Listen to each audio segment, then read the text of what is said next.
to Calling Out with Susan Pinsky, a place where Susan can introduce to you psychics, clairvoyants, past lives, and paranormal experiences. Now, here's your host, Susan Pinsky.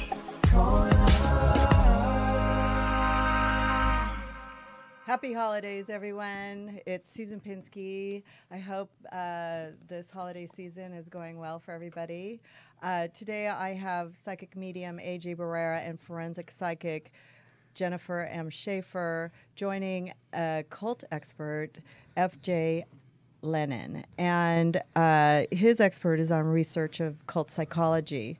And as a co-host, I brought in somebody who's an expert in psychology, and that would be my Dr. Drew. Your Dr. Drew? Nice. Yes, very nice. I will hang back, and we've got enough voices in here, but wherever my input is needed, I'm happy to help out. Oh, thank you. Okay. And since I'm such an expert in these things, You left out one of the Jennifers in your intros. I'm getting Okay, there. okay. I'm getting there. We had See why I'm going to back out? This is how that works. yeah, back out. Okay, so I want to introduce Jennifer Musil. She's our executive producer of the show today. She has been working tirelessly on this particular podcast, Manson Meets Heaven's Gate, and the name is that because of the death of Manson, and also the fact that we're going to be discussing Heaven's Gate.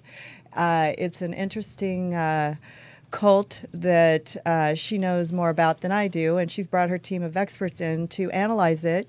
I also wanted to mention that we had, as usual, a huge technical storm in here. I've never seen this ever happen, but one of our video cameras went out. So we think it was the spirit of my mother because it's my birthday week. So happy birthday to me. And maybe if we can get Pat out of the studio, we'll be able to move forward. But the cameras are all moved around in a new direction. We'll see how that looks. And we have Chris here running the boards, and he's doing a fantastic job at UBN Radio TV. We'll also be taking your calls. So I know we have a lot of callers on the line, and we really appreciate it. We hope to give a couple of psychic readings. Then we're going to have a little break, and we'll be back for a second show at 4:30 p.m., which should be running more on schedule because we're already up and running. So we'll take more callers during that show as well. So if we don't get to your calls right away, we're going to definitely try to get back to you at the end of the show. Thank you, Jennifer, for putting this all together. Welcome to Calling Out. And I'm going to let you just basically take it from here, how you came up with this concept and what you want to know about it, and introduce FJ. All right. Well, thank you for having me, Susan. I really appreciate it. This is always fun being here with you guys. And I know Susan mentioned that we're going to have FJ Lennon here. I hope he can hear us right now so he can tune in. But basically what I wanted to talk about today was a kind of a number of different questions that I want to pose, and then go into the difference between what a cult is versus an occult, because they're two very different things. And I believe FJ is going to help us, lead into that direction with defining both of those. But basically what my question is today, and what we're going to review, is why do people join cults? Also, with the information that's come through with the Heaven's Gate versus Manson, I feel like my question maybe would be directed to Dr. Drew on whether or not these would be considered suicides or murders because a leader is actually leading them. So with Shaffer, bringing in her criminology side of it, see kind of what you think, or if I'm just crazy thinking that, if someone's telling me to kill myself, how is that not murder? Right. And then FJ is also going to touch base on mind control, and maybe even, sounds dark, but demonic. And see, if there's just psychopaths or or if there's something deeper level here. Absolutely. Cool. So should we lead with FJ. So FJ, FJ. welcome to the show. We really appreciate you waiting and calling in. I'll let you lead this. Go ahead, Jen. Yeah, we just want you to overview the difference between a cult and cults, and also psychology of cults. So the word occult, you're dealing with something paranormal, something not of this world. That it can be related to esoteric subjects, like astrology and magic, ceremonial magic, rituals, rites. They could be done for good or evil. so so a cult has a has a meaning that is mysterious and that is not grounded entirely in our world. A cult is a system of religious worship, an organization with closed rules and rituals. That could be anything from a denomination of religion today to the Elks Club or Freemasons Club to some of the more famous cults that we're going to be talking about today, which can be pretty dark and sinister. Just in time for the holidays. Right. Yeah, Great topic. Well, we missed Halloween this year, so we thought we'd bring it around the holidays. So to and, clarify, and the fact that Charles Manson recently died, it's you hear a lot going on right now, but it's good to sort of talk about what the differences are. So to clarify, then Heaven's Gate would be an occult. No, I think that Heaven's Gate is a cult. Okay. But there are aspects of it that are occult. So let's explain what Heaven's Gate was to the listeners that don't have any knowledge. Right, Heaven's Gate was a group led by Marshall Applewhite, and this was a group that was sort of grounded in apocalyptic religion and scripture. They believed that the world was basically coming to an end. They were calling it recycling. The earth was going to be wiped clean, and it was going to be sort of reborn. So most of the human race would be wiped out, and the members of Heaven's Gate cult would be able to transcend this world and join a spaceship that was traveling behind this comet that was going to pass Earth, the Hale-Bopp comet. So it's kind of weird. I mean, it was Marshall Applewhite was sort of mentally ill. He was in a psychiatric ward in 1972, and his nurse at the psychiatric ward, her name was Bonnie Nettles, and she interacted directly with him, and the two of them went off, left that institution, and formed this cult, Heaven's Gate. And it had many names from the 70s, 80s, and into the 90s. It changed names several times. But basically they would sort of change the message at different times. For a long time, he considered himself to be Jesus reincarnated, returned to Earth. At other times, he was, he had an alien presence that was, the God was basically an alien. The alien was speaking through him. So the fundamentals of this cult, the message and the mythology would shift. And I don't know if that was just because he got bored with things, or if he was, just so crazy he had to come up with new ways to reinvent himself. It's sort of mysterious, but it was always the fundamental thing through it all was it was grounded in apocalyptic scripture. The end of the world was coming, and also sci-fi. These were aliens, these were UFOs, these were spaceships coming, these were, and it was the era, all of this was kind of born in the Close Encounters of the Third Kind era and the ET era. And I think he tapped into the UFO phenomenon that was going on and really went crazy in the 70s with Project Blue Book and all of these, shows that were on, movies that were on. And, it's something that is interesting. These cults tap into the kind of pop culture of the day. And in this case, I think it was a perfect, marrying of sci-fi with fire and brimstone religion. The cults tap into the cultural sort of phenomena of the day, but so do delusions of schizophrenics.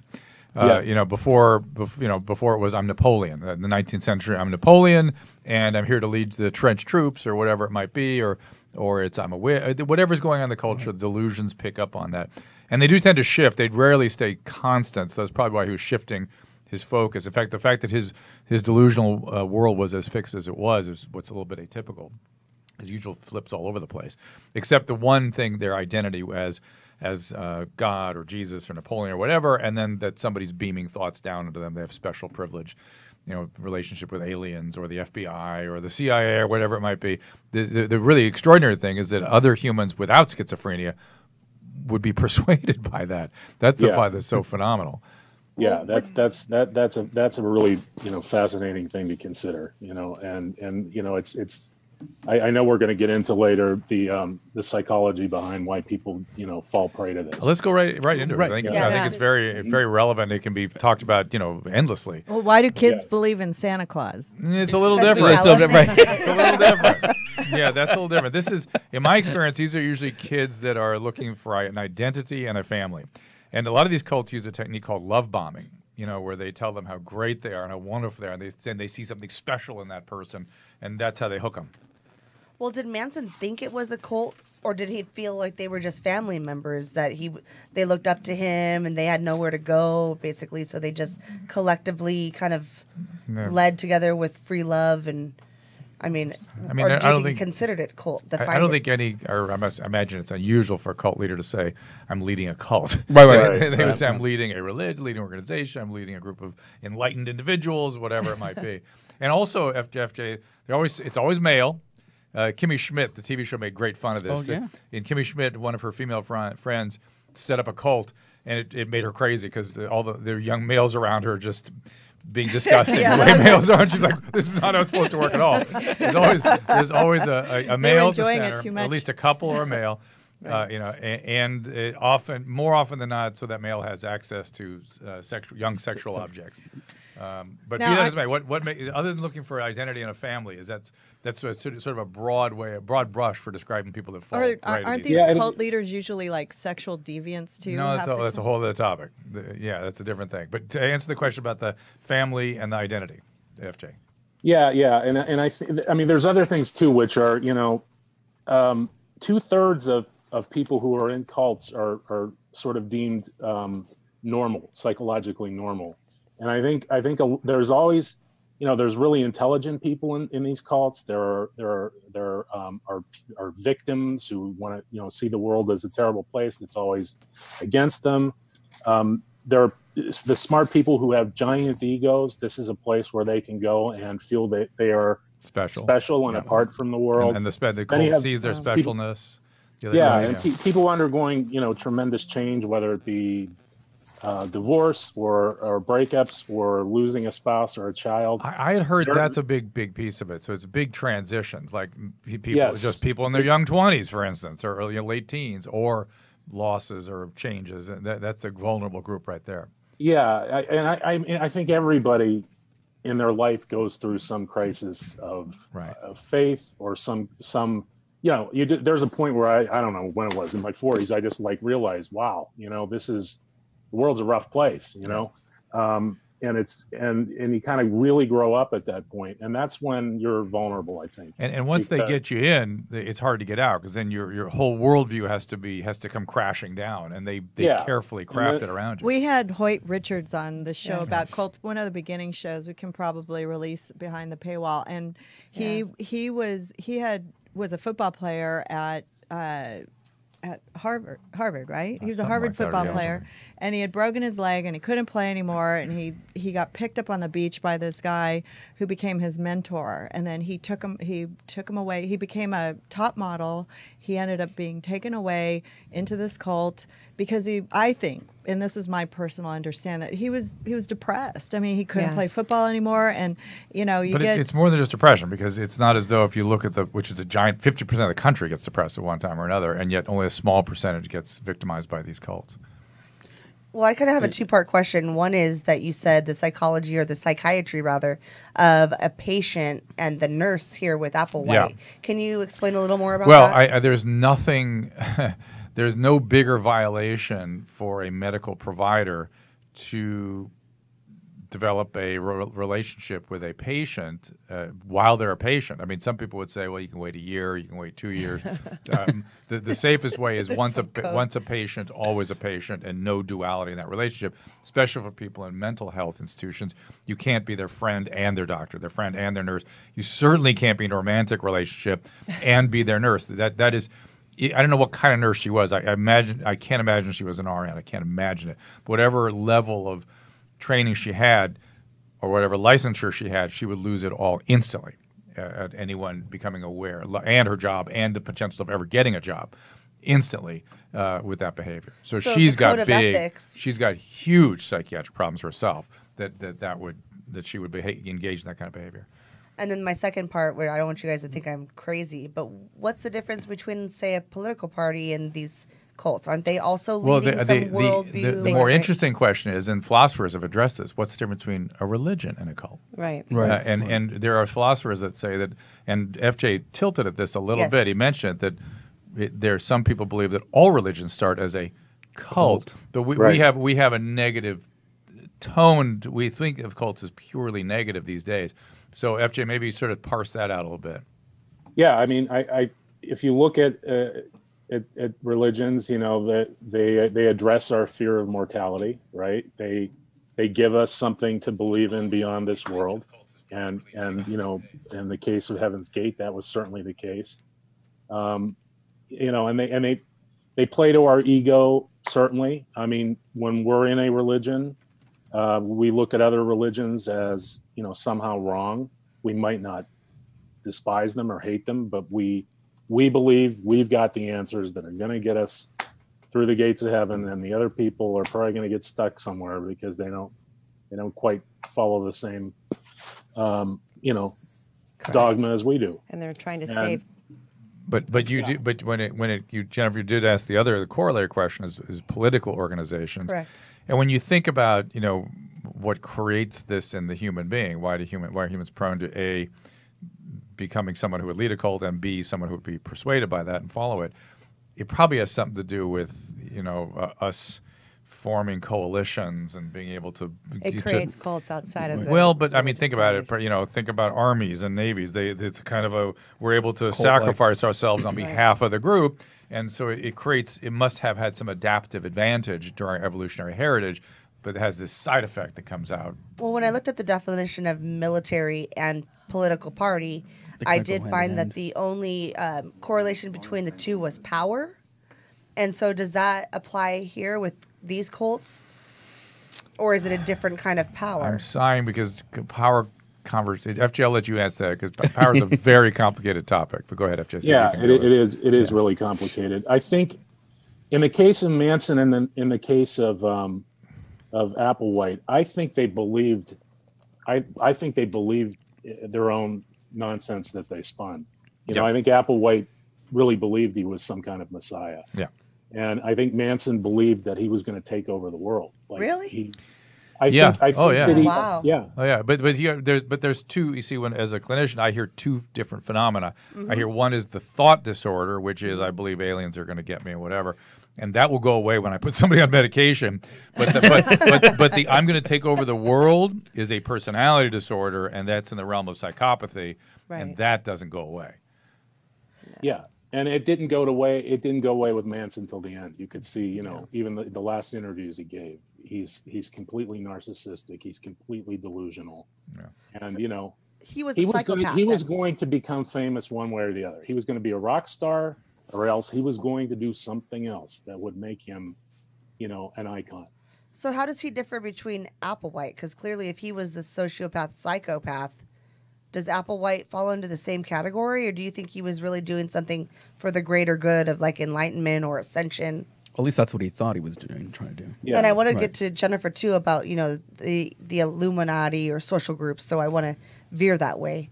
But do you think they were of the same? Is that what you're saying, Dr. Drew, as well? Well, there's a difference between sociopathy and psychopathy, and not all psychopaths are the same. Manson is about as psychopathic as you can get, right? Okay. This Applewhite guy is sort of more in the extreme narcissism, bordering on sociopathy, where again people are just objects for his use within the context of this thought disorder. FJ, is that fit for you? Yeah, I think that fits pretty well. And Manson didn't kill anyone. He didn't actually hold the weapons, but he deployed them. He deployed them. Yes. So then, how does that not make these? A lot of people don't know that. Leading them to commit suicide. How is that not murder? I'm sure somebody would try to. I'm not a legal expert. There's different kinds of murder, right? So there would be some kind of murder in there, I'm sure. And with FJ, were you familiar with the Jim Jones, the massacre? People's Temple? Yeah. Okay, was he the same type of background psychology, or was he just a minister? Oh no, he was a psychopath. Well, sociopath. I mean, so these extreme guys share, sociopath. common characteristics. Yeah. I'd say in the case of Jim Jones, it was more. I think it was more power. Yeah, he was not delusional. He was delusionally grandiose, but he wasn't. He didn't have delusions in the sense of talking about aliens. I think the reason he ordered everyone Okay. to commit suicide and that he killed himself he didn't get was caught. that his power was threatened. Yeah, well, he was so grandiose that those people belonged to him. I mean, Yes. 900 Literally people, that's belonged to him. Yeah. Therefore, their lives, their living and dying, was dependent on him. So if he was going, they were going, and that's how grandiose he was. because he Yeah. provided crazy. them shelter, correct? No, because he was so sociopathic, Oh. so nuts, such a Imagine that is narcissism beyond on cubed, like narcissism Yeah, cubed. he was their parent, their Squared. spouse, their everything. yeah. Yeah.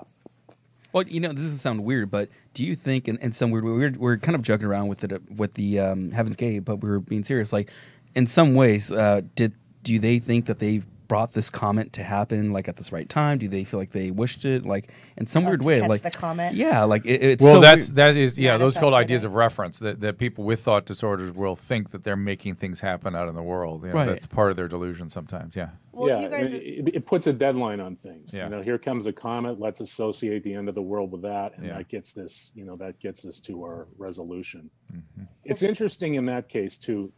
When you were indoctrinated and when you were initiated, you were handed this. Here's the goal. We're going to get to the next level. We're gonna leave this world and go on and be saved and reseed the world in the future. But you're handed, there were 4 rules. Here's how it's going to happen. You're either going to be picked up by a physical UFO, a ship. You're going to have a natural death and you'll ascend naturally. You'll be killed or death by persecution, which is martyrdom. That's a common thing in religions and belief systems. Yeah. And the 4th one was interesting: the willful exit of the body in a dignified manner. Well, So That's the from death day list. one, you're implanted with the idea that's an option and that's on the table and that might happen. So right there it goes in. It's reinforced continuously, and when it comes time to do it, you're ready for it. you're ready for it, and it's just been drilled in there. And when there's sleep deprivation involved, and there's he would pick them up and move them around the country, and they would be all discombobulated, and all of these things weaken the psyche. But at that belief of, hey, here's an option where we all may one day kill ourselves, when it comes, they didn't even flinch. So were the followers in the Heaven's Gate all drug induced? No. Because I know with Manson, like they had sex parties and USD no parties. drugs, no sex, no. It was very monastic. It was. They couldn't even some of talk them about were even sex or castrated. relationships they or had any of that. themselves castrated. So Right. that they. Really? I'm you're right, gonna yeah. bet he still did something to somebody. Oh yeah, I'm just gonna right. guess. Yeah. but Yeah. because they always seem to. But I'm just thinking about patients I've seen with thought disorders that have killed schizophrenics This is and common. manics. Oh yeah, it's not common, but it happens. Okay. And every single case I can think of where it's happened, they've done it in the name of something good. Right. Like schizophrenics that kill their kids. They kill their kids because there's some alien force is coming to take them and torture them. Right. So they're trying to save them from the torture by killing them. And this is a similar kind of a weird but delusion. it's never to save them from their self. Because they're in a delusional So it's an state. out- they're doing There's them always a some favor. external paranoid, Okay. extraterrestrial army, whatever, coming to get them. That's what delusions are. Well, as you guys know, my family's Mormon, and they have Mormons tend to have a cult-like quality about them. And it's not so much, I think it's a wonderful religion.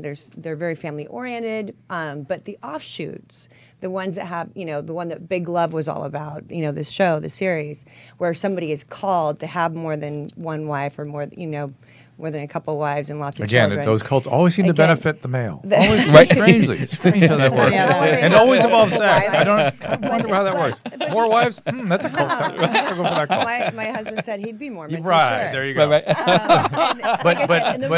The true Mormon church, though, is wonderful. Well, that's what I want to say. South Park summed it up. They did the most beautiful job. They go, the boys are all standing there. The Mormon kid comes up, and Kyle goes, I can't be your friend anymore. And he goes, really? He goes, yeah, you believe all these strange things. He goes, really? Well, I have a great family, I have a great life, a great sense of values. Yes. And it's because I have a couple strange beliefs that I get all those things. You need to grow up, kid. Yeah. I was raised in a very... And then he said something rather harsh. I know. Believe me. I sat next to him at a dinner, and he goes, you're Mormon? This was years before he started. He goes, Matt? He's like, I cannot wait to put this in South Park. But like I said, I think the Mormon church is wonderful. They have good values. And people that want to be along, and we discussed this earlier, for cults, they want a place that they can go to, that they belong. They feel like they belong. Right. And this is what Jennifer's toying on, trying to get her head around, which is, we have this tendency as humans to do this. Sometimes it's for the better. Sometimes it has other corollaries associated with it. And sometimes it goes way off. Right. Well, like the Masons. I believe that the Mormon, this is just my belief. This has nothing to do with the way I was raised. I think there's a lot of Masons. All my grandparents were Masons. Oh, so you think it came from that? I think it came from Masons. Well, certainly maybe they learned that they stuff just from kind the of, Masons. morphed it. Yeah, they morphed it a little bit. That's what we're doing as humans. But I mean, Illuminati. We've discussed the Illuminati many times. In fact, you guys have a great show. that we did. That was on it. If you guys go tell us about your show. Breakthrough with AJ Barrera. Yeah. Yes. Yeah, well, there was some really good episodes. Interesting topics and things we went into, and I think part of it was like I really want to understand like more of the process of understanding Illuminati and death. And I've always been, and this sounds sad, but I've always been fascinated with death and mysteries and all that stuff. And it's because you work with it. Yeah, You're not afraid of it, right? And I'm not. You know, but are there UFOs? I always had a fear of dying as a kid. Don't know why. Are there UFOs? It could be. You know, there has to be something else out there. Unidentified flying object. What if he was clairvoyant? He just saw something. Well, I do believe, I have to, just real fast, I do believe that people that do this work think about death constantly when they're young, but there's no death school. We go see a shrink, or we get put, if you sing, you go and sing and dance. Your parents put you in dance lessons. If you're an athlete, you go to football. But when you think about death, I thought about suicide. I had no reason to think about it, and the Mormon Church saved me because if I committed suicide, that means I would go to hell. Right. So technically, and I was loved as a kid. There was nothing wrong with that. But there was I'm actually working with psychiatrists because there's a lot of kids that feel that loneliness and they think of death. And I told them, like, you are not supposed to be on the other side. You're just going to be doing something that might be associated with death, which is being a doctor or working forensics. Or, they don't want you on the other side. That's not how it's supposed to go. But anyway. Well, so how do you view that then, Well, Dr. let me just look at Drew? the UFO. Just really quickly, the UFO. You guys made a comment that I help himself. Firmly agree with, which is there's something else out there, right? Yes. We have trillions and trillions and trillions and trillions and trillions and trillions and trillions and trillions of galaxies, let alone stars. Yes. Right. And there are And planets some dwarf around planets, the stars. And some hidden ones and black holes. And It's a planet with dwarfs you on should it. know. Did you hear about that? When scientists talk about life out there, they're really talking about viruses and microbes. Right. For the most part. Right. So viruses and microbes don't necessarily create UFOs. I'm just saying. Aliens. I'm just saying. So you don't believe that there are aliens? I don't think belief I think has my dog's an alien. There's something wrong with Rex that is dog. pretty badass. So I'm going to go with a no on that. Well, I don't speak from belief. I'm a scientist, so it's what there's evidence of and not. And there may well be something out there, but there's extremely likely to be something. Just whether there's something that has intelligence or some sort of or something we can't even describe, maybe. And I think what that is. that's sometimes there is not supposed to be an answer to things, right? All I know is this instrument I have up here, this brain thing, is a limited instrument. It evolved in the savannah. Ain't that for particular purposes, and its primary mechanism is social. And we have this intellectual reasoning part of our brain that's as an offshoot of something that we're using to great advantage for our technologies. But there's lots of blind spots at our brain. Right. I have an additional question too, because you're talking about the mind and how people have sicknesses and illnesses and what their beliefs are. Jennifer and AJ have both experienced death and seen Thank dead you for people. calling Call-In Studios host and call screener line. Oops. Please enter your show number and press pound. That's definitely Was that an paranormal. alien? That was Sounded like right. it. I That's how know. imagine I would think sound. that Well, is an Manson's alien. calling, I'm right? sorry, I interrupted Chris when he was in the middle of something. He's trying to. Oh, we're trying to make. Enter your 6-digit PIN number. Are we trying to get That's the volume definitely- on? that's for Bonnie. Okay. Okay. What I'm gonna do is we're gonna take a break, Perfect. and then we're gonna come Welcome, back and you host. can Back to that, and you yeah. can ask You are the now in the question. host room and can manage your callers from the Call-In Studio web interface. Show recording is on. I love you, Chris. And we're also going to be taking some callers too, right? Yes. Right. Yeah, Yeah. the So later perfect. Yeah. So those who are on segment, hold yeah. and those who are calling in. Yeah. Okay, so, but, Yeah. you know, Please. I'm gonna let Jennifer ask that question, but we do need to take a break, and then we'll come right back. We'll make sure that the callers can hear the show while they're on hold, and we appreciate you calling in. Hang in. I hope you can hear me. We did notice it on Facebook, and we are on Facebook Live. So if you want to, also, if you can't hear us on the phone, you can go to Facebook Live. .com/Susan Saylor Pinsky, and you can actually hear us and see us, and hopefully see us through the rest of the show. It's Sunday. Who cares? You know, I mean, come on. Also, we'll take a break and I guess be back in about 2 minutes. Awesome. Hey everyone, Calling Out with Susan Pinsky is sponsored by drdrew.com, and this is where you can find all the other shows I produce, like This Life with Dr. Drew and Bob Forrest and Weekly Infusion. Also find all the shows Dr. Drew has all in one website. We bring it all there for you so you can find it easily. And then also we have everything that you need to know about Calling Out with Susan Pinsky at callingoutwithsusanpinsky.com. If you want to download the new app, just Google Calling Out with Susan Pinsky app and go to the iTunes link. We sincerely appreciate your support.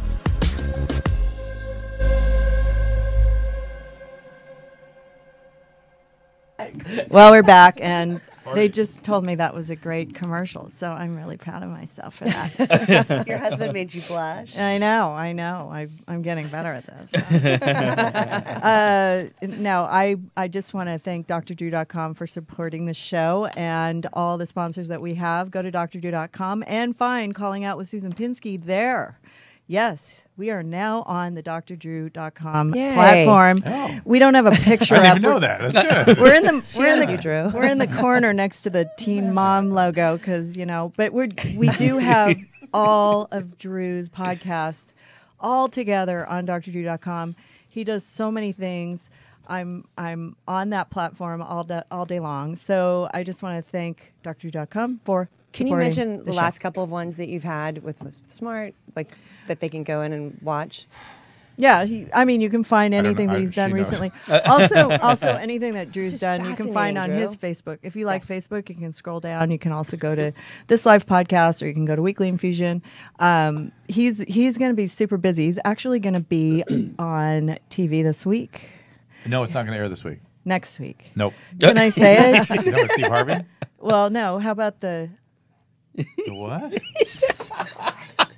Oh yeah, talk about telepathy. that. Oh yeah, Right. Drew, my husband's going to be on The Voice. Oh, that's I'm not awesome. singing. I am not singing. Unfortunately, he's I'll not have to singing. watch on Tuesday to see what. I Yeah, so he's starting to Very pick up cool. some new gigs. I think he's going to be out there again. You're going to see him more on television. But so. I was just thinking on the podcast. I think we had Eliza Schlesinger just now, and I think we have. Oh, she's funny. She's great. We have great guests smart. on the Dr. Drew podcast. The Adam and Drew podcast is doing unbelievably well. We also have this. You know live- what? I can I philosophize for a second?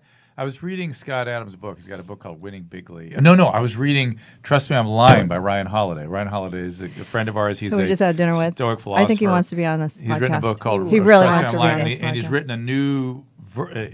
He's added on an addendum on Trust Me, I'm Lying, which I recommend highly.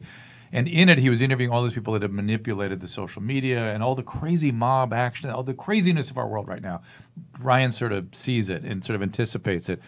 And something about the way these people were talking suddenly made me think that podcasting may be a great solution to all the let's call it what it is, sort of ignorance and emotionality that's driving everything today. And that if we all make ourselves smarter, listen to good podcasts, and try to really, I mean, this is well, it's also a good opportunity to get your voice heard. You know, right there. how often can Drew go out and tell what he thinks? But I think if we coalesce and think and listen, we'll get sane again. We'll stop acting like I mobs. love that. And so I'm just here's or joining cults. So, and I thought about me and Adam. Yeah. And me and Adam have been doing this podcast for a while, and for a long time I'm like, I guess it's just people that, you know, want to hear Adam or miss us on the radio, but I think there's something a little more going on where people can come and think and share ideas. So it's a great show. All of our shows are great. Anything Drew does is great. Right. And this show, I don't know about that. This one's backed by popular back out now. demand, I'll talk to and FJ. we appreciate the followers. And we're gonna follow up on the question that Jennifer had, and then also have FJ complete this, you know, full circle before we take callers. So So let me try to clarify that question for you, Dr. Drew. For me? Yes. Not So FJ? no, then FJ will lead with the mind control theories and everything that he has to Which offer. are awesome. I love that stuff. So what I was trying to ask, and I didn't formulate my thought very well, but basically you deal with patients, people who have delusions and whatnot, okay? Yeah. But also Jennifer Shaffer and AJ Barrera here have grown up as children with a totally different mindset in seeing dead people or people standing or different thoughts. What is the difference there with your take on how does that differ with them and psychics or people who are intuitive? I'm trying to figure that out. I look, because we know lots of you guys, and so I study them very carefully and trying to figure out what's happening. It's something. Okay. I think it's something to do with the right side of our brain, which is the part of the brain that's more holistic and not so linear. It's common for children to have the kinds of things that these guys describe. It seems like they continue to have that same kind of phenomenon, though, and that phenomenon seems to be interacting with other people's brains in ways that I don't fully get yet. I had seizures as a kid. Maybe grand mal that's seizures really? as a child. I've And heard, so you hear stories like that once in a while. There's brain things happen. Yeah. Head injuries, seizures, these kinds. You have head injury? Yeah. Yeah. of course he did. Yeah. but the other thing that most people do when they're reading is they'll have unusual, really almost non-physiologic eye movements. Often looking up and to the right, up to the right, and then around and then around. I do that quite often. I always do. I never noticed that until like clients started telling me that. Until you got on video. And you all do it. And you get sweaty and whatever. You know, you'll do things repetitively, or you'll sweat and have autonomic reactions. So something embedded in the right brain and in the body is happening to you, and it's accessing something about something. So you know, and we may never be able to explain it any more than that. And when I do that, it's so common because I do that all the time. I look away when I'm getting information. Yeah. It's just the way I hyper focus. Yeah. That my kids are like, "What are you doing? What are you looking into?" Like they try to clear their own heads But out. in normal, like when I'm that. trying to focus, I sort of fade away. I might look a little off. You guys look way off, and like you're looking into their right frontal lobe. So anyway, That's really weird. Whatever. Oh, okay, so let's let Awesome, FJ continue his spiel Yeah, because take it away. he's sitting on there. I feel bad. I can't see you, This is FJ. great. It's so great to have an discussion. expert on all this stuff. But why aren't psychics considered a cult? That's what I want to know. Oh, and is it genetic? Only Susan To Pinsky. some people they are, you know. To True. some people they are. Yeah. They are like messiahs to a lot of people. I mean, you Or guys charlatans. you guys come up with some pretty wacky stuff, and we all believe you. So. Okay, so FJ, I mean, then why don't we take it down this road because you were going to discuss mind control, I think. That's interesting, yes. And are these, I mean, separate from these psychics having some type of way of thinking or reading energy or knowing information, can you lead us down that road of what mind control is and how that plays a role with these cults?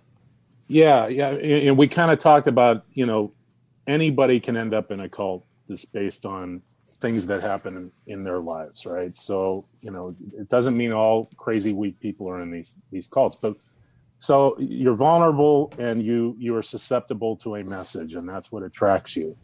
And then, you know, what tends to happen in these cults are, you know, there's a pattern. First off, they basically stop you from thinking like an individual and thinking critically, and it becomes here's our doctrine, and we don't, it's a sacred creed, and we don't deviate from it. So, or you're dead. Yeah, or superstition will become involved, and everything else. So they begin to take away your individual thinking, and you become a group mind. They will use, they will use sleep deprivation. Is a real common one where. Oh, sure. This is to purify you. Always these words "purify" come up, and anyone knows that if you deprive someone from sleep, it doesn't take long for them to be, their minds become malleable and weak, and then you can begin to implant the message of the cult deeper. May I interject really quickly? Are these people who are very easily led or manipulated? Because I understand that Heaven's Gate members, the 39 of them that committed suicide, including Applewhite, they were highly educated. So I'd be curious to understand, different levels of education, if they can be led more swayed one way or the other. Yeah, I think that it doesn't mean you're weak-minded at all. There's like I said, they'll attract you if you're powerful with a big ego. They can attract you with the fact that you're going to be, Superman, or you're going to save the world, and that gets those people in. But then they begin to treat you as a common group the same consistent way. So that's where it flips. So if you're a wealthy person with a big ego and you're in there, or you're a sort of weak-minded, victimized personality, you're going to start following the same rules. What are your thoughts? They're going to start. They're going to give you. They're going to deprive you from sleep. They're going to give you demeaning work to do, and cult leaders will begin to dole out punishment, verbal abuse, and they'll temper that with praise. So they will keep you on a short leash. They will take away your confidence in yourself, and then they'll build it back up just enough. Wow. So you're always wanting to please them. I worked for a company that was like that. This is crazy to learn this, because they just try to break you down, lift you up, and then break you. It's insane. You work 18 hours a day. What you're saying just reminded me is very similar. But Jennifer, you... No, I had a question. What are your thoughts on Scientology? Mine? Yeah. Anyone who's read my novels knows what I think of Scientology. We're gonna get to your knowledge or your novel. No, I'm not a fan at all, and it is a cult. There's a point where if Miscavige or if L. Ron Hubbard would have said kill yourself or kill others, there are a lot of people that would do it. So it's just a matter of they don't want anyone to die because they want your money. They need you to work. Okay, well we're going to have to take some callers, but I want to talk about your novel. Would you tell us what that is? Oh yeah, I wrote a series of novels, Simon and Schuster, called Soul Trapper, and the sequel was Devil's Gate, and it's sort of a paranormal investigator in Hollywood begins to go out and work these cases, and he has the ability to interact with the spirits that he traps, and in doing that he begins to solve mysteries. But what I like to do is ground them in real stories or real folklore or real urban legend. And Devil's Gate dealt with the Devil's Gate Dam and the Colorado Street Bridge in which Pasadena, we talked about on Suicide Bridge. And that there's these occult underbelly of Pasadena. Yes. That included L. Ron Hubbard, that included Jack Parsons. So, Scientology was created sort of in the model of Aleister Crowley's religion, which is about paying to advance. So check out Suicide. L. Ron Hubbard's house was on our street. Yes. But his first house in Pasadena. Because I feel bad for all these people waiting on the line. Right. FJ, we can find you at fjlennon.com, right? That's your website, and you can get his book there. Also, listen to Suicide Bridge episode on Calling Out with Susan Pinsky. I'll bring it out from behind the paywall, so you can hear a little bit more about that particular subject matter. And we actually went live there too to Suicide Bridge. Yeah, we did. And then the audio wasn't so great because I kind of screwed it up. I was new at it. You were new to it, yeah. But it came out pretty well. No, it was good. And you're also AJ Barrera's breakthrough. Oh yeah. Oh yeah. A lot of them. We've done covered. a lot of If stuff. you guys check it out, I mean, I think it's on Podomatic now. Okay, cool. Unless you've already downloaded it on So, iTunes. but FJ, is there anything else you want to mention? I hate to shoo you up. We kind of started a little late because the spirit of Pat Saylor was in the camera, and we lost Sue's about mom wouldn't go 15 away. minutes. She's trying to wish me a happy birthday. But is there anything else that you want to just plug on your way out? No. I think this is just really like in novel writing. I like to do different areas of research, and this is certainly one of them.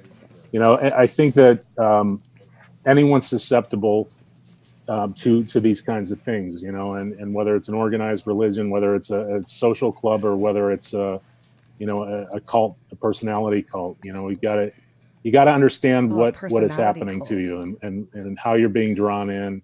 Well, there's a lot of it going on in the world, and now that we're all connected with social media, there's so many more ways for everybody to be connected and create these crazy cults. And I just hope that we, as human beings, can try to recognize that before it's too late. So on the close, yeah, I think there's just one last thing that is interesting. I think in the case of both, certainly in the case of Manson. These cult leaders, most of them are pathologically narcissistic. So they really believe they are special. They are unique. Right. And when that is challenged, they snap. And that's something that in Manson's case, he was rejected as a rock star, and he snapped. And and that's what. I think that in the case of and he had a lot of trauma in or his anybody childhood else, as well. It could have easily happened. Which is, normal psychology. But now we recognize that more, as a... Yeah. But to hone in really, really quick, because you did mention the Freemasons, and I know we're signing off with you, FJ, but can you tell us your thought on that connection really quick before we let you go? Do you believe that the Freemasons have some other intent, or go ahead? Yeah, I mean... Freemasonry, I mean, it's been around for hundreds of years. It is it's another secret organization, and I think all of these secret organizations have their own rituals and their own their own mythologies. But in the case of Freemasonry, there's a power thread that goes through it that can't be denied. I mean. I think that's another show. Yeah. Absolutely. Okay, Jennifer, you've got to stop asking questions. On that. I know you have a really long list, but we got a late start, and I just didn't want to avoid it. I know. And plus, we have callers that are been waiting online. Yeah, we're glad they're still they're hanging out. But enjoying the show. FJ, I hope you have a really great holiday season. We appreciate your time. We hope to have you back, and I'm glad that we had this conversation because it's a really important conversation. Absolutely. Thank you, FJ. FJ. Thank you. Rock. Thanks a lot. Nice Good seeing you guys again. Okay. Awesome, man. You have a good one. You All right. too. So Happy holidays. I'm going to click on this caller right now. Her name is Carrie, and it's going to take a second for her to click in. But thank you, Jennifer. I really appreciate you putting all this effort into this production, and awesome. it's such interesting information. But Carrie, you're on the line with Calling Out with Susan Pinsky. How are you? Good. How are you? Sorry you had to wait so long. We're moving along That's here. okay. I have. I love you, Dr. Drew. Hey, thank you. Oh, that's so sweet. Okay, so Jennifer Shaffer's here, and also AJ Barrera, and we're kind of gonna move the energy around the room a little bit and see if we can help you. I know you have particular questions. You want to do kind of a mediumship type reading. Yeah. And I'll let you talk to AJ and Jennifer. Hi, Carrie. How you doing? Hi. So, what's your question? Good. How are you? What's your question? How can I help you, or how can we help you? I've lost a few family members, and really close family members recently, and over the last few years, and I just wanted to see if you were able to connect with any of them. So first thing that I want to tune into your energy, Carrie, is I do have an older gentleman on Dad's side that's coming forward here that feels like father. So is your father figure still here, please? No. Okay, so I need to validate your dad is stepping forward here, basically. So if it is like the father figure that raised you or this gentleman, but he's making it feel like I need to come through here in a huge, huge way. He's also making it feel like I need to acknowledge the month of April being significant here, or either to the 4th of a month being significant, like January 4th, April 4th. But there's something about the 4 that he's bringing up here that feels in relation to either his passing, feels in relation to his celebration. Would that make sense here, please?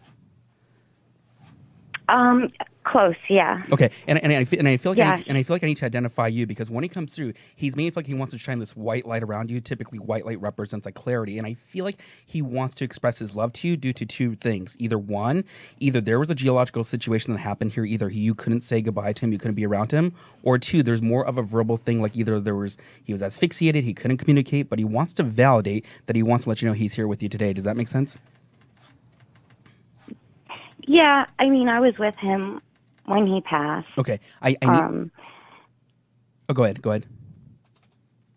No, I was just saying, he passed just in February 13th of this year. So. I am so sorry to hear that. But did he have trouble communicating with you before he passed?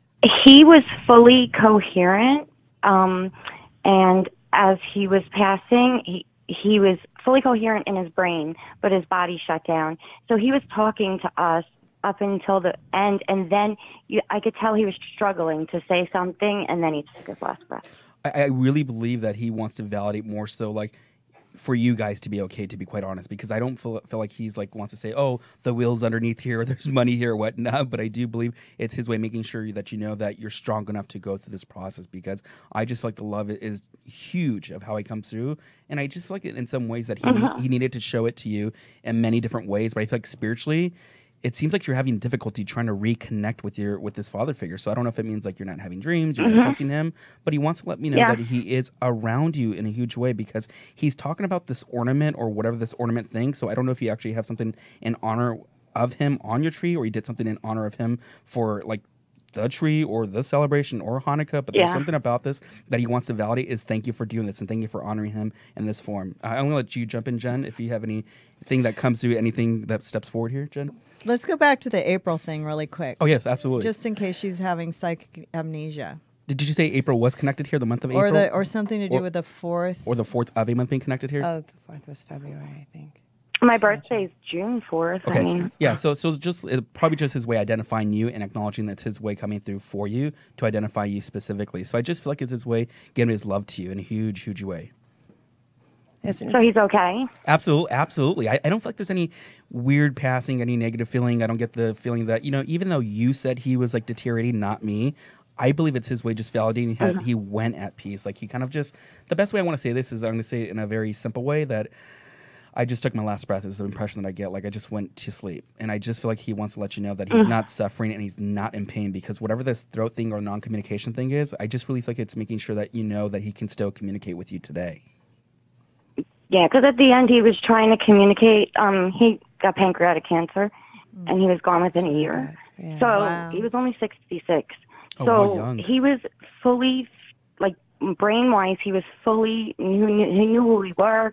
And at the end, the last hour, he kept trying to say stuff, but he couldn't. Do you want to jump in here, Jen? I can sympathize with you. I lost my dad this year from pancreatic cancer, so I understand. That's why I was just listening. Right.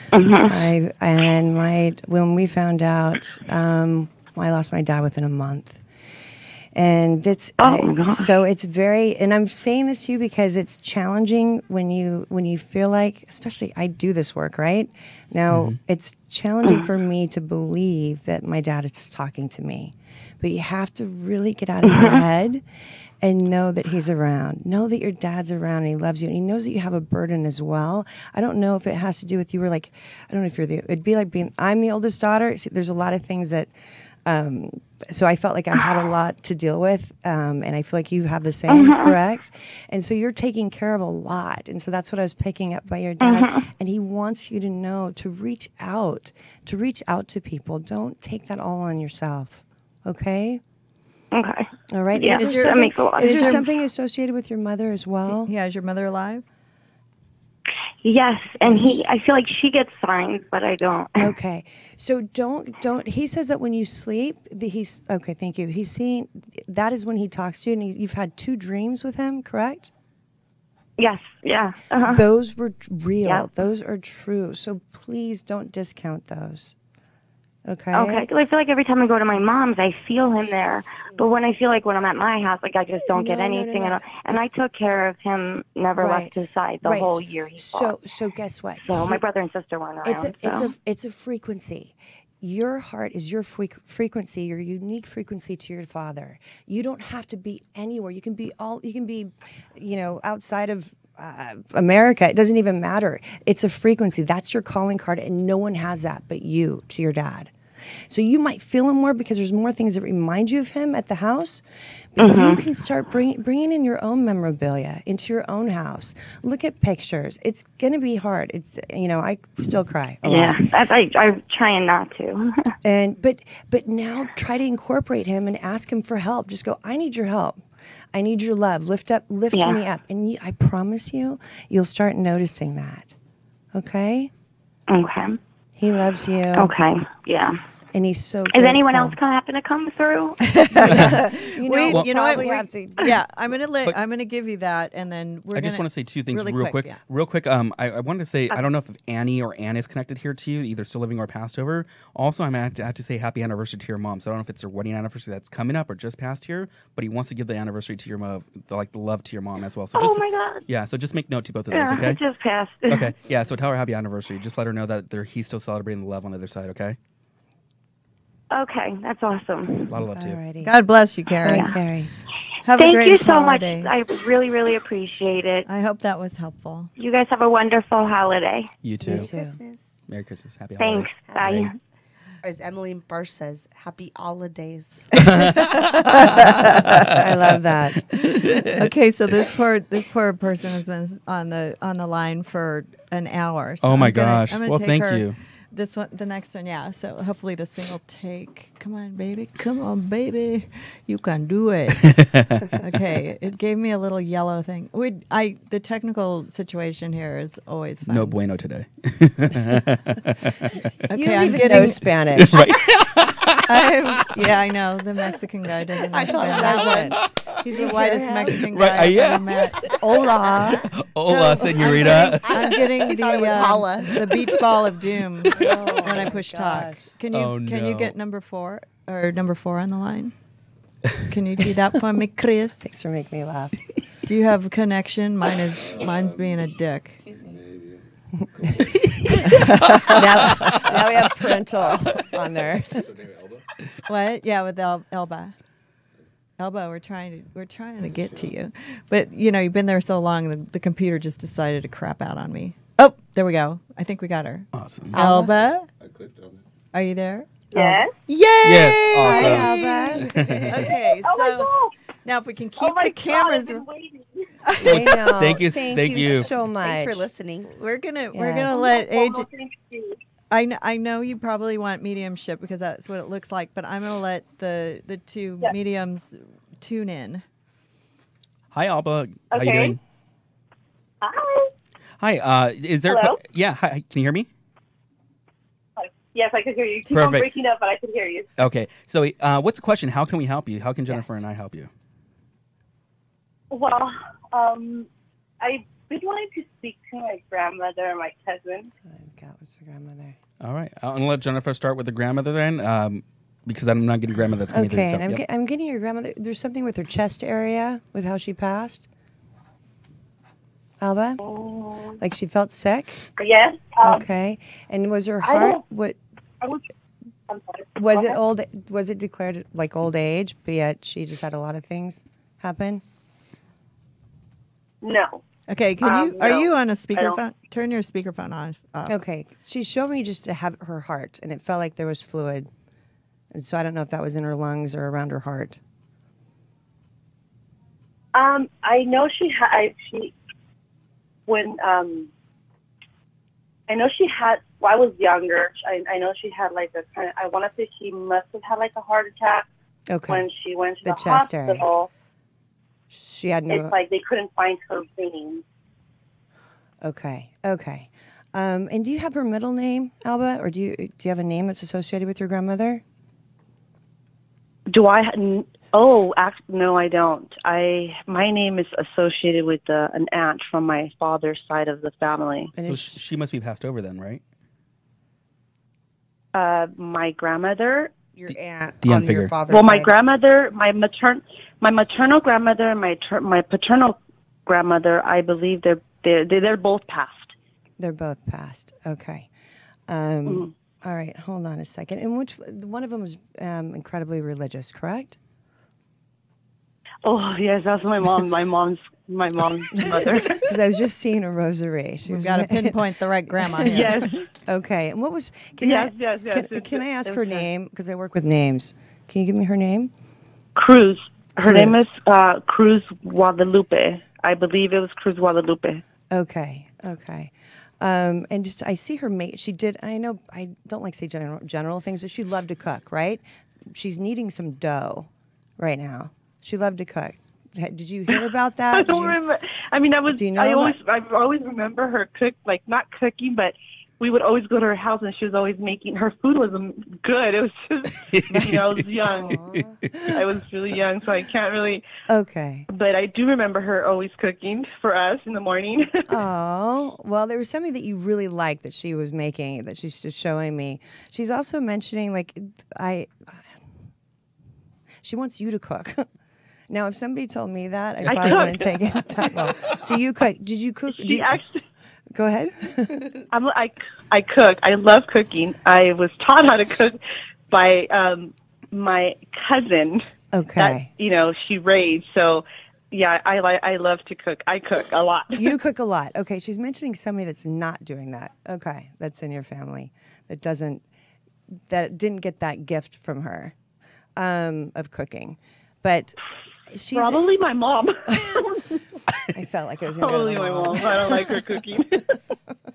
I hope your mom's not listening. Right. No, she's not. Hey, are you planning no, on I tell her all the time, like I don't like her cooking. Like certain things I do, but so she's mentioning a trip. Just I just don't like to eat. Are you going on a trip in January? This is coming up January that you're aware of? It felt like there was a family trip, or was it last January? It was a couple of months ago. I don't know if it was January. I don't remember, but we did go on a trip. Well, it wasn't a trip. It was just like we went to Mexico to visit other family members. Maybe a couple months ago. That's a trip. Okay. A couple of months ago. Maybe that was June or July. Okay. I'm sometimes lazy and I just go for January. Was somebody sick then? During your trip? I was actually. Sick during the trip? Yes, I was. Okay, so Yes, I was sick. I got sick. You were sick. Okay. And did they use like a little remedy for you in Mexico? Of course they did. Well, I don't know. I'm not saying tequila. They rubbed a potato on her forehead and she got better. Okay, they put onion on the bottom of her feet. Is that what they do? No, I don't know. Ask the white Mexican. No, you know how here, like you get prescription, have to go to the doctor. Out there, you don't have to go to the doctor. You just go to the pharmacy, and they'll give you. Basically, you self-medicate yourself. Okay, right. That's the beauty of Mexico. It would be really great if I had someone that was Spanish that would help out here. I wish I knew someone that was Spanish too. Okay, AJ Barrera. Right. See if we can pitch in here for a second. Go ahead, AJ. So a couple of things that I do want to bring up here, and please forgive me because I actually feel like that even though you're saying like this is a grandmother figure, she's actually coming through for me as like more of the aunt figure. So there's more of a way that she wants to kind of see like she's still raising you still from the other side, because when she comes through, she's a very dominant, a very tough lady, how she comes through. And I think it's because due to her own past of how she grew up here. I think you said that either one of them was sick. I think you said that grandma was sick, but to be a little bit more specific, there's something with like emphysema or something with filling up with fluids that she's bringing up here that she wants to validate. Like she has like this pneumonia or this cough that feels like very heavy for me that she wants to say, I don't have this anymore. Do you understand that, please? Okay. Okay. Yeah, and I also need to validate. Now, you mentioned something about the cousin, but is that a younger male, meaning that's still connected here, like to you? Did you know him pretty well, like the cousin? Well, yeah, we were close. We were kind of close. Okay, I need to validate because because he wants to come through and validate like she has a younger male with her, and I feel like that's like the cousin, the brother figure, basically how it's coming through. I want to be honest here, and I may totally misinterpret this here.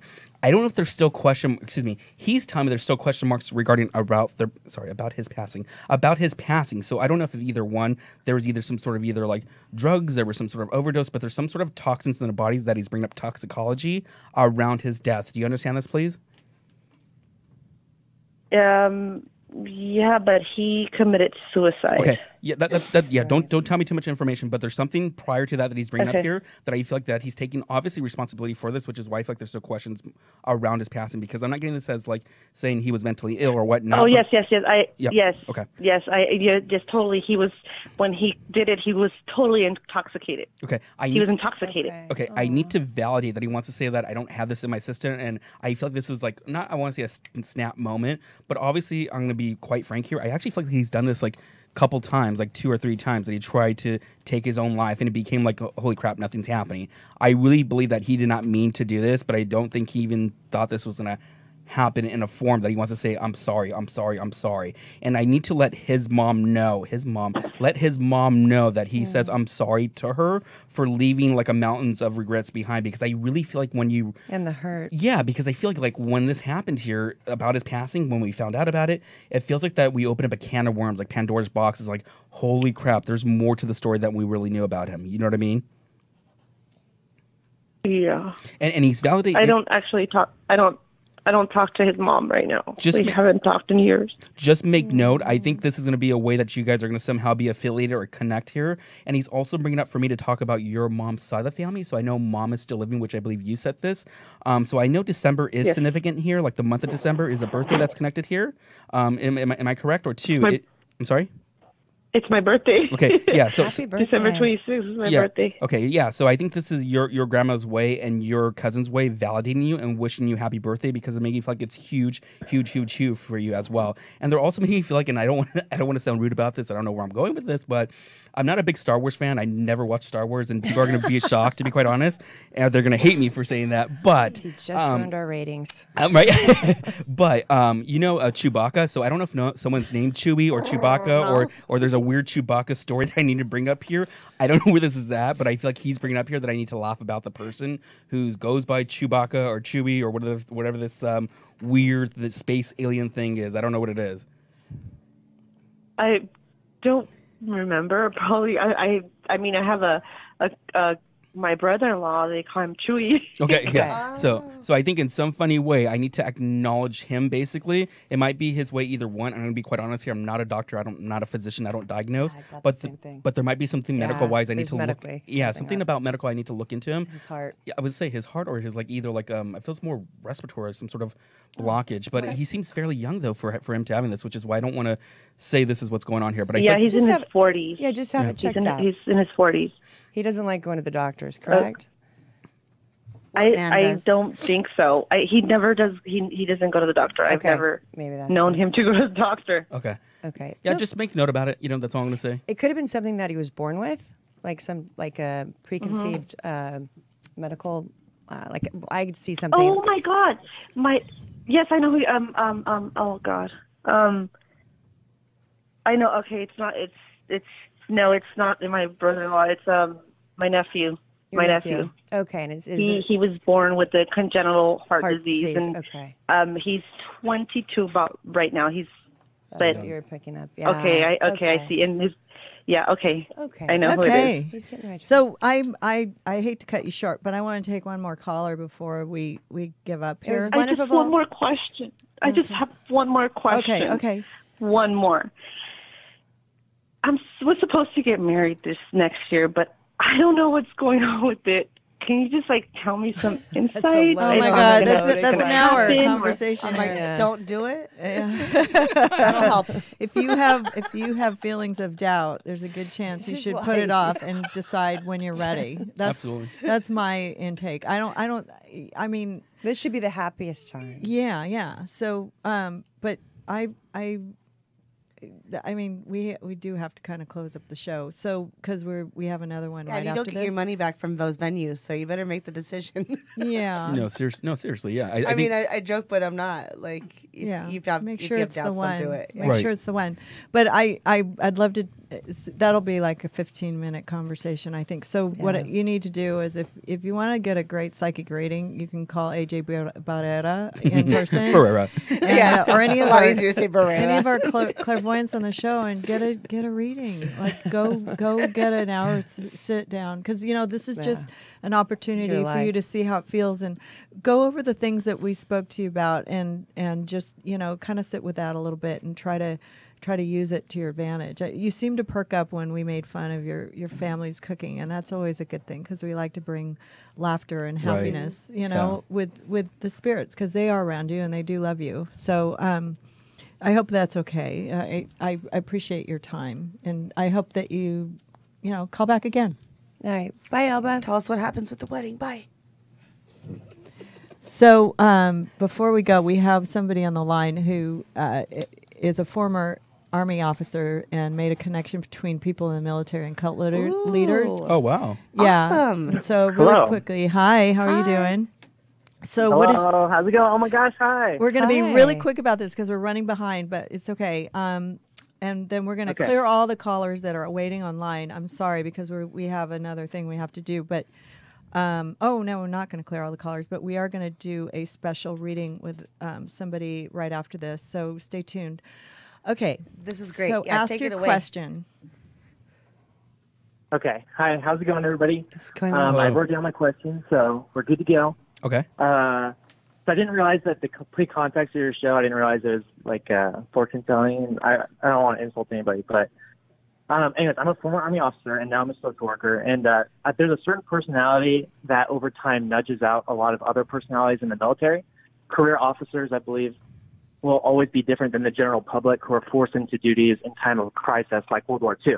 There's a lot more good people, I think, that went in because they felt like they needed to fight in World War II. So I don't know if the impact of the organizations with their own culture can get to a dangerous level or negatively impact the members of the organization, like the soldiers, basic privates, specialists, and below, in the same way that cult leaders can affect cults. I know there's a lot of people in the military who are really depressed and their personalities are crushed by the military right now. And I didn't know if that was kind of the same phenomenon or if that's different. Well, they have the highest suicide rate. Well, the question to you also, before Dr. Drew, do you feel that it is a cult type nature, the military?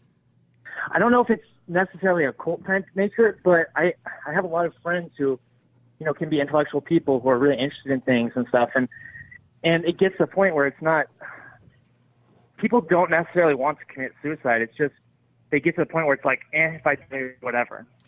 Well, let me just sort of... They just, like, they're not enthused by life anymore. Yeah. Let me just...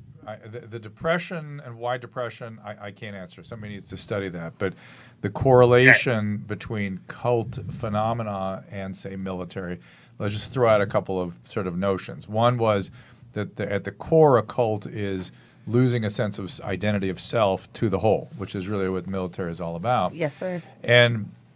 we talked about how cult as a phenomenology probably exists in many contexts in humans, and it developed for some developmental biological reason. It carried with it our tendency to do this stuff, either to lead and or to follow in these experiences, must have had some evolutionary adaptive advantage.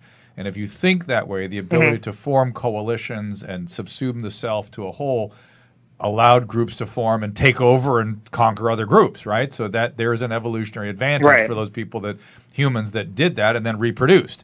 So it makes sense to me that phenomena would be in our system. And that phenomenon goes bad when we form cults where we follow schizophrenic people. Theoretically, it's not going so bad when we do defense. And the justification for doing it is if we don't do it ourselves, somebody who does it better is going to come do it to us. Right, and most terrorism is definitely a cult. And so, it's a cult-like. They're little tiny little cults. But to your point, so there's this thing in humans, and we do it. Your question was, sort of more about the mental health of the people in the system. Right. And that's a bigger collective systems issue. I don't know enough about what the experience is like and what's available to people that are in the system to sort of address what's predisposing to this phenomenon you're observing. Does that make sense? Yeah, thank you very much. Okay. I appreciate it. Great commentary. Right. Thank you for that. Thank you for calling. We got to go fortune telling. Yes, and so we're gonna, with that, we're going. I'm so sorry. Oh my gosh, I'm so sorry. How did you hear about the show? Yeah. How did you hear about the show, real quick? All right, I'll come back. Wait. No, but how did you hear about? So, How did you catch the show today? well, I have a super man crush on Dr. Drew. Dr. Drew, I took you all over the world. I took you to Kuwait with me when I deployed. I love that. I Thank love you for your service. And, Deeply honored. Deeply honored. I'm glad we can share them with you. We're glad we can share them with Deeply you. honored, my Hey, friend. thank you. We were just There's kidding enough around. Dr. Get Drew it. to go around for Thank everybody. you for your service, and I'm Yes, sir. fascinated by your insights, given that now you're a social worker.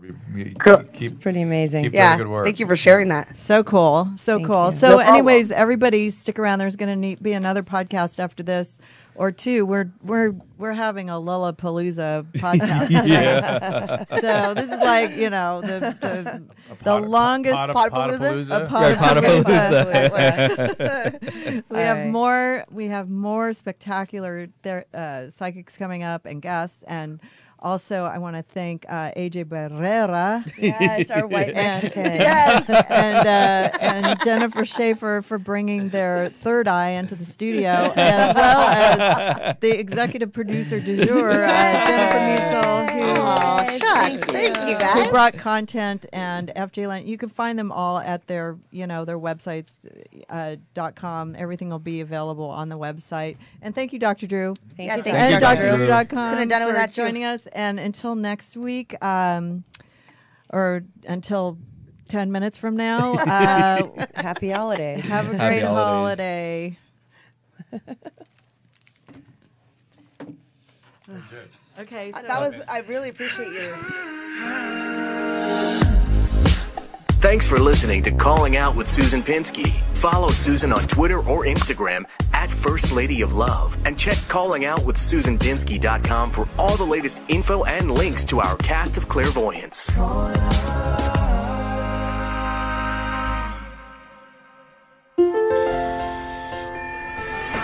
Hey, this is Dr. Drew, and you were listening to This Life with Bob Forrest and Dr. Drew. And me, Mike Catherwood. That's right. We're doing it this It's time. really the last bastion of hope. Don't get your health care from a Google search. We're interested in people not dying. That we've gotten sick of that. There's plenty of people who drink or use that are fucked, that it's not because of the drugs and alcohol. Entitlement, grandiosity, ego, selfishness, self-preoccupation. Are we talking about the government or are we talking about kids? Well, no, calm down. Calm down. I told Drew the other day, because he had his fourth Diet Coke during the radio show. I said, listen, you got to understand, having a diet soda is like murdering bums. Well, I can't believe you just said that. Well, you don't have to laugh at it. Call us up, email us up at wherever the hell it is. Bob and I have DrDrew.com. Bob and I have And me, Mike Catherwood. lots to talk about still, so we'll keep this thing going. And if you like it, please tell a friend. So check it out. Than's for listening. You live.